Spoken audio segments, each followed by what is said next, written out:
Bonjour tout le monde et bienvenue sur M-Kitchen. Aujourd'hui, je vous présente ma recette de pastilla vegan, un délice. Tout d'abord, dans une sauteuse, je fais chauffer un petit fond d'huile et je fais griller mes petites aiguillettes végétales de chez Apivore, j'en mets 2 paquets. Quand elles sont bien dorées, j'ajoute une carotte taillée en julienne et une dizaine de dattes que j'ai coupées en 2 juste pour enlever le noyau. Ensuite, j'ajoute du cumin, de la coriandre moulue, du gingembre, de la cannelle, du curcuma et je fais bien sauter mes épices avec le tout. Quand ça accroche un peu, je déglace avec le jus d'une orange pressée et je laisse évaporer jusqu'à ce que toute l'humidité soit partie et qu'il ne reste que le goût. Seulement une fois que le mélange a réduit, vous pouvez ajouter selon vos goûts le sel et le poivre. On mélange un peu, puis on réserve pour s'occuper de notre deuxième préparation. Toujours dans la même sauteuse, je vais faire mousser un peu de beurre vegan dans lequel j'ajoute mes oignons et que je vais cuire tout doucement à feu doux pendant environ 20 minutes pour qu'ils prennent une jolie coloration. Pendant ce temps-là, dans un plat, je vais émietter mon tofu à la main pour mimer la texture des œufs brouillés.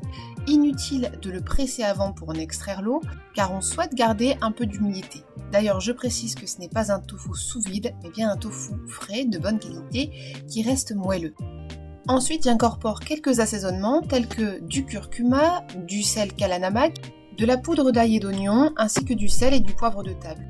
Puis je malaxe le tout à la main pour bien laisser infuser les épices et ensuite je vais hacher un bouquet de coriandre fraîche pour l'intégrer au mélange. Le sel kalanamak est facultatif, mais il a la particularité d'être très soufré et donc il donne le goût d'œuf instantanément au tofu. Alors si vous pouvez vous en procurer, c'est un vrai plus. Je reviens vers mes oignons qui ont eu le temps de compoter et je vais incorporer les mêmes épices que j'ai mis dans les émincés vegan au tout début, c'est-à-dire cumin, coriandre, cannelle. Je fais sauter quelques minutes, puis j'ajoute mon mélange de tofu et coriandre. Le tofu encore humide va rencontrer les oignons qui sont un peu gras et on va obtenir la texture parfaite. Mélangez bien jusqu'à incorporer l'un à l'autre parfaitement et c'est ainsi que notre deuxième farce est prête. Non mais regardez-moi ça comment c'est beau, et personne ne croirait que c'est du tofu. Pour la dernière farce, je fais griller moitié amande, moitié pistache dans un fond d'huile et je vide tout dans mon mixeur. Je rajoute un peu de sucre glace, un petit peu de cannelle et je vais donner des petits à-coups pour ne pas obtenir une texture trop fine et garder quelques morceaux. Ensuite, place au montage. Je commence par disposer une première feuille de brique dans le fond d'un plat à tarte et je la beurre entièrement au pinceau. Je fais de même pour chacun des côtés en laissant dépasser à chaque fois la moitié de la feuille.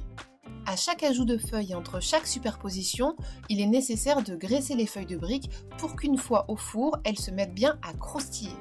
Puis je fais de même sur l'avant et sur l'arrière du plat, de sorte à former une espèce de rosace. D'ailleurs, si vous n'avez pas envie d'utiliser du beurre vegan, vous pouvez aussi travailler avec de l'huile d'olive. Et pour une version économique, vous pouvez aussi remplacer les émincés végétales de chez Apivore par du sétan fait maison ou bien juste des légumes. Pour finir, je place une dernière feuille au centre pour obtenir plus d'épaisseur et éviter que la garniture ne détrempe pendant la cuisson. Je verse pour commencer mon mélange aux carottes et aux dattes que j'étale bien sur toute la surface du plat. Pour la suite, je sais que chacun a sa façon. Certains vont superposer toutes les garnitures puis simplement refermer la tourte. Pour ma part, je préfère différencier chacune d'elles en plaçant une feuille de brique entre chaque. J'en dispose donc une première et je fais suivre avec ma brouillade de tofu aux oignons caramélisés. Puis j'en mets une deuxième sans oublier de la beurrer comme chaque feuille jusqu'ici et je termine par mon combo pistache-amande concassée. Enfin, je vais pouvoir refermer tous les bords de feuilles de briques qui dépassent du plat. Je les replie donc vers l'intérieur en prenant soin de ne rien déchirer. Les feuilles de briques, ça reste quand même quelque chose de délicat. Bien sûr, on n'oublie pas de repasser tout ça au pinceau si ça n'a pas déjà été fait pour que tout puisse dorer de façon uniforme, le dessous aussi bien que le dessus. Maintenant, je vais pouvoir recouvrir avec mes toutes dernières feuilles pour camoufler le pliage d'en dessous. Normalement, ça ne se fait qu'avec une seule feuille, mais moi, je triche un peu. Ma feuille est trop petite pour recouvrir tout mon plat, alors j'en utilise 2. Il faut bien les rentrer avec les doigts sur les côtés, un peu comme on remettrait ses draps quand on fait son lit le matin. Pour fignoler les détails, vous pouvez vous aider comme moi d'un couteau à bourron. Ensuite, je passe un dernier coup de pinceau et j'enfile ma pastilla au four à 180 degrés pour environ, je dirais, 25 minutes.